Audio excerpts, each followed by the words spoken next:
कल रात से बहुत कुछ अजीब हो रहा है मेरे साथ। यानी मुझे बहुत मामूली सी बातों पर भी गुस्सा आ रहा है रात से।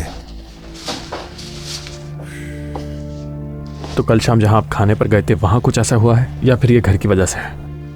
नहीं, खाने पर तो कुछ ऐसा खास नहीं हुआ। मैं तो ये समझा था कि वहां पर उसने मुझे अपना पार्टनर बनाने के लिए बुलाया था, लेकिन उसने तो दूसरी ही बात छेड़ दी। बहुत दोस्ताना अंदाज में बात कर रहा था मुझसे। उसने कहा मेरी बेटी बहुत खूबसूरत है, शादी करवा देते हैं मेरे बेटे की उससे, यानी दोनों खानदान एक दूसरे से मिलना जुलना शुरू करें।